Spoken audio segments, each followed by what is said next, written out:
Continuamos desde el programa Supérate.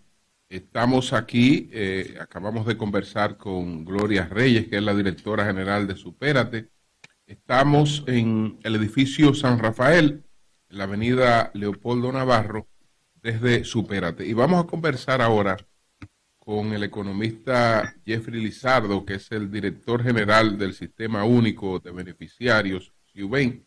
Vamos a dar la bienvenida a José La Luz, que también ya se ha incorporado al programa. Entonces, inmediatamente vamos a conversar con Jeffrey. Jeffrey, ¿cómo estás? Buenos días, gracias Julio y equipo del Sol de la Mañana. Jeffrey, si la pobreza, la llamada pobreza monetaria, ha desaparecido prácticamente en el mundo, del año 0 al 1800, más del 95% de la población vivía con menos de $1. Sin embargo, ahora, actualmente, no debe haber un 5% que viva con menos de $1. Es decir, prácticamente la pobreza monetaria ha desaparecido en el mundo. Y si está en desaparición la pobreza monetaria, ¿por qué ha crecido la desigualdad? Bueno, hay un vínculo entre pobreza y desigualdad, pero lo más importante acá es que la desigualdad,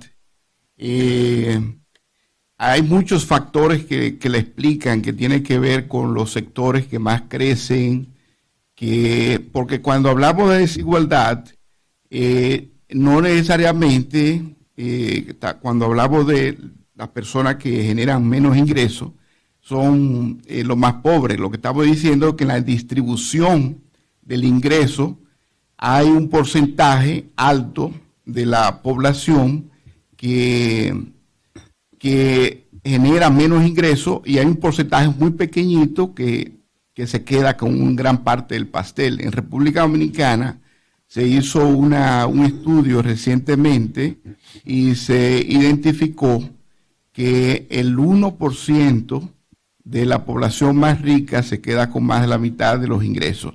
Claro. Ahora, eso tiene mucho que ver, como ya le mencioné, con los sectores que más crecen, son los sectores que impactan menos en la población más que genera menos ingresos. Eso, el nivel de rentabilidad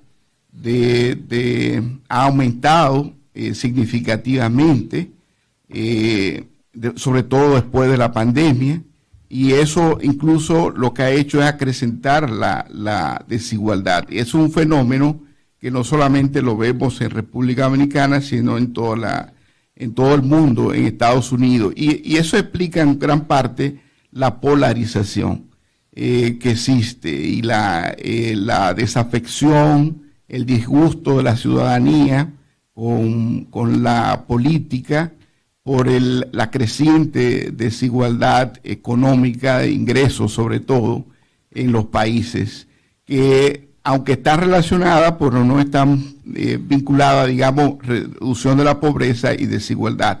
Tú puedes tener muy pocos pobres, pero una gran desigualdad. Claro. Y la población siempre quiere tener unos mejores niveles de vida. En el caso dominicano, la pobreza ha disminuido significativamente en estos últimos 4 años. Hoy día tenemos el 23% de la población con un nivel de pobreza y el 3.2% con pobreza extrema. Esos son los hogares que no tienen recursos suficientes para, para alimentarse. Es el 3.2. No sé si ustedes vieron, leyeron... Dentro de la categorización que ustedes tienen, eso sería ICB1. Eso sería ICB1. ICB1 y el 23% sería ICB2, que es la pobreza moderada. Exactamente. Y esto es importante, Nayib, porque nosotros utilizamos diferentes índices para medir vulnerabilidad y pobreza, porque no solamente se utiliza el ingreso, que es la cifra, digamos, lo que más se utiliza, el umbral de la pobreza monetaria, o sea, los ingresos.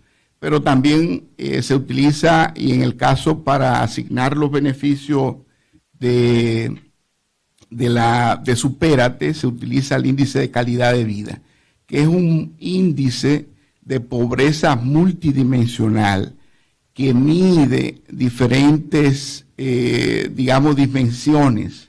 Una de las dimensiones más importantes tiene que ver con la característica de la vivienda, si tiene piso de tierra, si tiene techo de zinc muy precario, la pared, pero también el número de habitación, si hay hacinamiento, el acceso a servicios, o sea, si tiene agua en el hogar, los metros si cuadrados, tiene exactamente el nivel educativo promedio del hogar, si los niños están asistiendo, si hay analfabetismo, si hay la ocupación promedio en el hogar, y eso nos da un puntaje. Lo que nosotros hacemos es que le damos un puntaje, calificamos ese hogar de 0 a 100, y entre más bajo, lo que estamos diciendo que el hogar es más vulnerable. Ahora bien, hay una intersección entre calidad de vida y pobreza monetaria. Hay hogares que no son pobres por calidad de vida, que son los ICD4. Sin embargo, son pobres por ingresos. ¿Qué significa? Que son hogares, por ejemplo, encontramos muchos adultos mayores que no reciben ningún ingreso y viven en una casa confortable, etcétera, pero son hogares pobres. Porque en un momento tuvieron porque reciben remesa o porque tienen un punto. No, ¿Porque tienen? ¿Un punto de droga? No, Bueno, son adultos. No, hermano. No, estaba hablando de adultos mayores. No, porque alguna vez tuvieron un buen nivel de vida, ya son adultos mayores y hoy no están en la misma situación. Encontramos hogares, por ejemplo, cuando hay pérdida, la muerte del proveedor principal, una enfermedad catastrófica, si el único que generaba ingresos en el hogar muere o tiene una enfermedad que le impide trabajar, un hogar que también tenga personas con discapacidad severa, hogares que tienen niños y niñas menos de 5 años, son hogares vulnerables, que aunque no son pobres monetarios, tienen una vulnerabilidad, y por eso explica por qué programas como Supérate también tiene que acompañar y asignar beneficios a esos hogares. Doña Consuelo. Muchas gracias, señor Jeffrey Lizardo. El 1% más rico acumula casi el doble de riqueza que el resto de la población mundial en los últimos 2 años. Esto es en el 23 que se hizo. Óigame este dato. La fortuna de los millonarios está creciendo a un ritmo de 2.700 millones de dólares al día, al mismo tiempo que al menos 1.700 millones de trabajadores y trabajadoras viven en países en los que la inflación crece por encima de los salarios. Y eso es Oxfam hablando, y aquí en la reforma tributaria que está planteándole al gobierno el Fondo Monetario Internacional, dice que tiene que ser una reforma tributaria que tenga inclusión. Esa inclusión son los programas que ustedes tienen también, tengo entendido. O sea, la inclusión es elevarle el nivel de vida a esos sectores. Cuando estamos elevando el nivel de vida a esos sectores que ustedes están haciendo, todos estos programas, estamos contando también con la herencia que estamos recibiendo. La herencia no, la incidencia de la pobreza de otro país sobre el de nosotros. Ustedes también manejan ese dato. Adelante. Porque en las escuelas eso se ve, se está denunciando. Sí, aquí lo importante es que cuando se asignan los beneficios, los únicos beneficiarios son ciudadanos con cédula. O sea, aquí no se puede asignar beneficios a población inmigrante. Habrán otro tipo de programas de carácter universal, como el acceso a los servicios educativos, de salud, etcétera, etcétera. Entonces, cuando se estima la pobreza en República Dominicana, tiene que ver con la población. O sea, es estrictamente dominicana esa pobreza que se mide, que ustedes en sentido general, sí. Eso no significa que en el Sistema Único de Beneficiarios se registran población inmigrante, porque cuando visitamos los hogares no identificamos. Ahora, encontramos en algunos lugares, por ejemplo, ahora estamos en Santo Domingo Oeste, empadronando toda la parte más pobre y sobre todo el nuevo crecimiento, y encontramos lugares, por ejemplo, como el Mamón de Guerra, que es una zona de crecimiento por camino a La Caleta o por Marbella. Encontramos un alto porcentaje de inmigrantes. A veces tenemos mucha dificultad para empadronar porque también hay una alta tasa de rechazo por el tema del idioma. De hecho, es uno de los principales desafíos que tienen los registros sociales como República Dominicana. Cuando tienes población inmigrante que no hablan el idioma para el registro. Ahora, ¿por qué es útil esa información? Bueno, esa información es útil para definir políticas públicas, para conocer la situación, y porque también los gobiernos locales pueden utilizar también esa información para todo el tema de los servicios a nivel local. Nosotros como SUBEN estamos haciendo alianzas estratégicas, comenzamos con Santo Domingo Este precisamente, para integrar a las alcaldías al uso de los datos del SUBEN.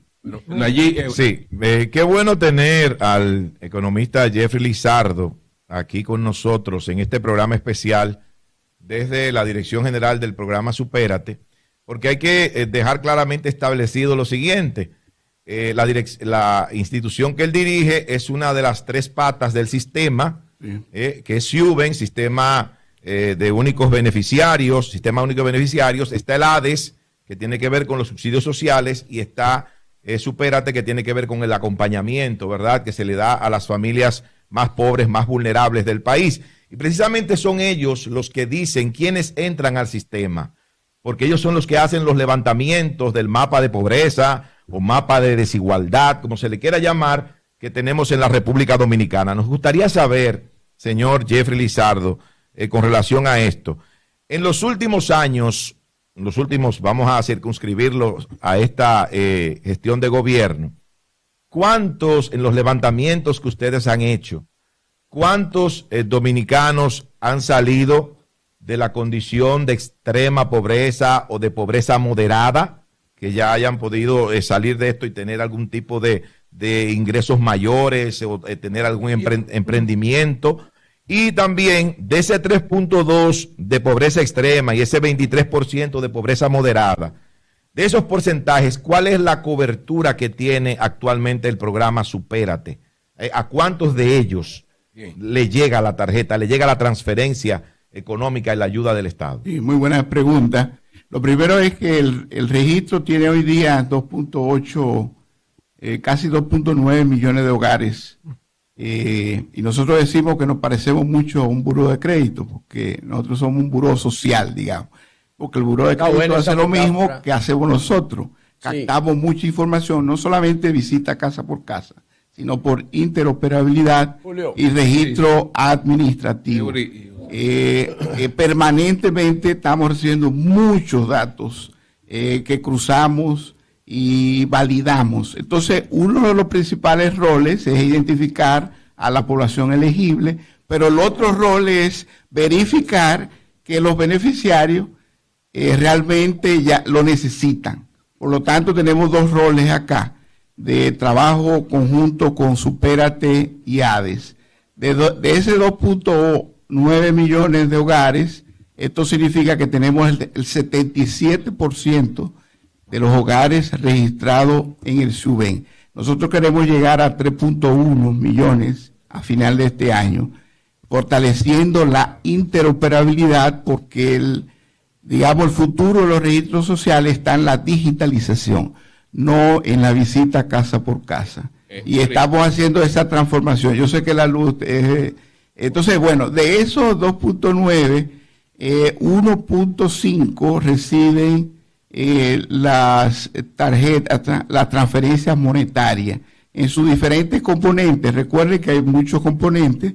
El principal es el de Aliméntate, cuyo subsidio es de 1.650 pesos. Recuerden que antes de 2020, al principio, el subsidio era 825 pesos y se duplicó a 1.650 en junio del 2021 con la doble.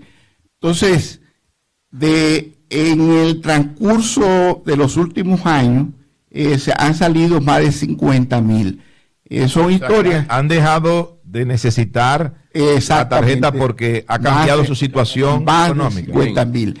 Y precisamente tuvimos un encuentro con Supérate y le acabamos de entregar otros 100,000 hogares que deberían salir. ¿Cómo lo hacemos? Ya breve.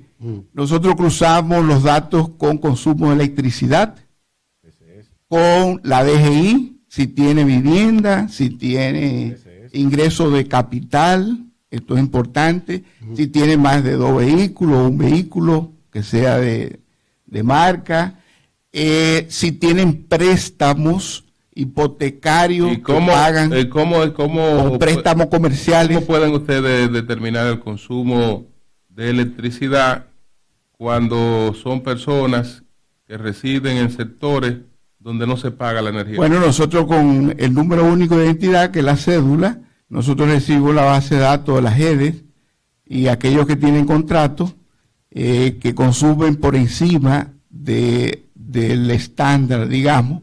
Entonces eso es un criterio para sacarlo también. Es un número, un cálculo. Es un cálculo aproximado. Es un cálculo que nosotros hacemos. De hecho, de los que tienen contrato. Claro, de los que tienen contrato. Sí. Es cierto, muchos de los hogares no tienen contrato y esa es, digamos, una de las brechas que hay con la parte eléctrica. También cruzamos con la tesorería de la Seguridad Social. Con todo el tema de la recuperación de empleo y en los últimos años post pandemia y el aumento de los salarios, nosotros tenemos el umbral de pobreza. El que ingresa más de 23,000 pesos debe salir del programa. El que ingresa menos de 23,000. ¿La familia o la familia? La familia, el grupo entero. Ese es el umbral por hogar. Sí. Okay. Entonces.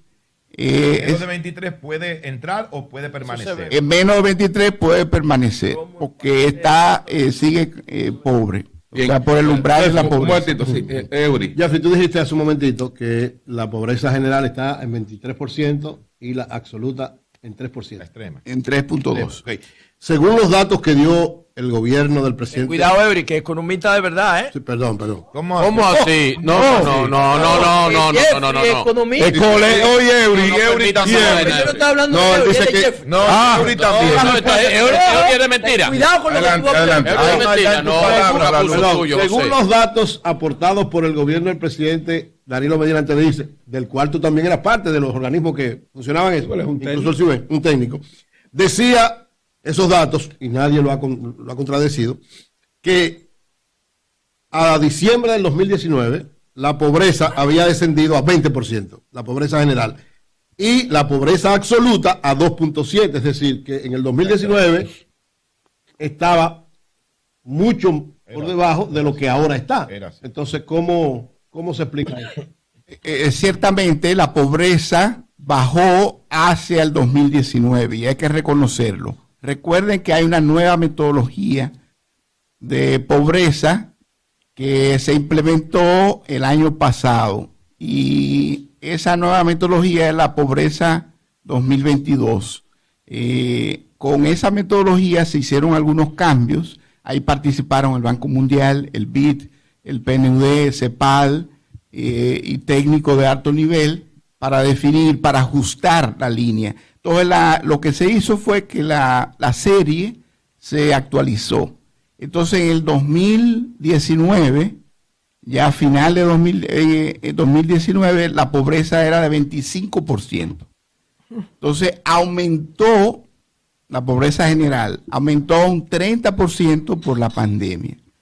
Empezó a reducirse a partir sobre todo 2022 y 2023 y está en un 23%, o sea que está por debajo de la del 2019. Ahora bien, la pobreza extrema que tú llamaste absoluta, que también aumentó significativamente, la que tuvo mayor impacto. En el 2019 era de 2.9 y hoy día es de 3.2. Pero recordar un informe que generó la FAO a nivel mundial, donde les reconoció América Latina como la región donde más se redujo la inseguridad alimentaria. Y uno de los países que más redujo la inseguridad alimentaria, que solamente afecta al 4.6% de los hogares, es República Dominicana. ¿Por qué América Latina? Porque tiene los sistemas de protección social más robustos. Por ejemplo, Brasil tiene más del 50% de los hogares recibiendo transferencia monetaria, que es el Bolsa Familia. Dado por Lula. Sí, pero lo mantuvo el gobierno anterior. Sigue Lula ahora también. Y ahora se sigue. Y República Dominicana tiene hoy día el 40% de los hogares recibiendo. Que ese debería ser el nivel. Nosotros tenemos que seguir consolidando, mejorando, y porque en la medida en que se va mejorando la economía y que va generando empleo, van saliendo también. Nos quedan dos preguntas para concluir con Jeffrey. José y Pedro. Estaba viendo, Jeffrey, el presupuesto aquí de Supérate. 30.393 millones de pesos. Y hay asignaciones increíbles, como por ejemplo Bonogas tiene 7.000 millones. Entonces aquí tenemos que Bonoluz tiene 4.500 millones, los discapacitados tienen 480 millones, perdón. Entonces esos capítulos, ¿qué recibe la sociedad como contraparte, como tasa de productividad de esta inversión social? ¿Cómo se puede medir eso si es que lo miden? Bueno, lo digo porque el 70% de los accidentes de tránsito mortales en República Dominicana involucran motocicletas. Sí. Y la mayoría de los que tienen esta motocicleta están en estos programas. ¿Qué tasa de productividad por un lado? Por otro lado, si hubo un censo el año pasado que costó 3.500 millones de pesos, ¿por qué ustedes siguen empadronando? Se supone que ese censo debería generar la información para planificar, ¿o no? Sí, porque los registros y el censo son diferentes. El registro es más específico. El registro de hogares tiene la cédula, tiene los NUI de cada niño y niña del hogar menos de 16 años y tiene la georreferenciación, porque son informaciones útiles para asignar beneficios. Yo tengo que saber a quién le voy a asignar beneficio. El censo tiene carácter más de estadístico. ¿A ti no te sirve entonces el censo para el trabajo de Ciudad? Estábamos intercambiando ahora. No tiene los datos económicos. Pero debería tenerlo. Sí, lo que pasa es que yo nosotros necesitamos un número de identidad para vincular con el registro. Y solamente menos del 30, cerca del 30% de los hogares censados dieron cédula. Estamos validando esa información para ver si también podemos utilizarla. ¿Y la tasa de retorno de la tasa de retorno en la reducción de la pobreza, que es 5% menos gracias a los programas de transferencia? Y el caso de los cascos hay que trabajarlo desde el punto de vista institucional, de respeto a la ley y a la normativa. A 163 esa es una brecha. Mire, Jeffrey, hermano, usted daba cuenta ahora mismo que la región latinoamericana es de la que marca mejores números en cuanto a lo que tiene que ver con productividad, el tema alimentario y todo eso. En el 2017, 2018, 2019, nosotros teníamos una autosustentabilidad de la alimentación producido por nosotros de un 85%. ¿Cómo está eso en este momento si usted maneja esos números? Bueno, los datos de inseguridad alimentaria, correcto. Con la pandemia, el porcentaje de hogares con inseguridad alimentaria llegó cerca del 10%. Porque evidentemente que el impacto de la pandemia fue importantísimo. Entonces eso se ha reducido significativamente gracias a la recuperación del empleo, del salario y las transferencias monetarias que se han mantenido. Ahora bien, es importante, y esto lo quiero hacer rápido, Julio, y yo sé que tiene el mando ahí. Nosotros tenemos un instrumento que es innovador en la región, que es el bono de emergencia. Es quizá el único país del mundo que tiene un bono para proteger a los hogares afectados por desastres. Y lo aplicamos con Fiona en el año 2022, auxiliando a cerca de 40,000 hogares, pero también lo implementamos en la explosión de San Cristóbal, lo implementamos en el cierre fronterizo, porque el cierre fronterizo fue una especie de COVID para Dajabón y Elías Piña, porque le quitó el medio de vida a la población. ¿Y en qué significa ese bono de emergencia? ¿Dinero? El bono de emergencia es un apoyo contingente que se da por 5 y 6 meses, dependiendo de el nivel de afectación. Puede ser, por ejemplo, en promedio, los hogares afectados por el huracán Fiona recibieron de 20 a 50,000 pesos. En el caso de la explosión de San Cristóbal, recibe un poquito más. Por el nivel de afectación fue mucho más fuerte. Sí. El último evento que se entregó fue en la lluvia, el disturbio tropical del año pasado, en noviembre. Y ahora la lluvia de noviembre generó un nivel de afectación mínimo, afectó más el nivel de la agricultura, pero en Constanza identificamos 115 hogares que ya Supérate le va a entregar por 5 meses una transferencia que va de 5 a 10,000 pesos, dependiendo de la afectación. La afectación puede ser en la vivienda, en los enseres del hogar, que es lo más común, que se le va todos los enseres, pero también hay afectación por enfermedad y afectación en el medio de vida. Si tú tienes un negocito y se te fue, entonces la asignación es mayor, porque hay que proteger el tejido productivo ante una emergencia. Y las emergencias son cada vez más frecuentes, y por eso el país es hoy día uno de los países más innovadores en términos de protección social adaptativa. Bueno, Jeffrey Lizardo es el director general del Sistema Único de Beneficiarios, el SIUBEN, que es donde se basan el punto de partida que hay 100,000 para todas las ayudas sociales. 100,000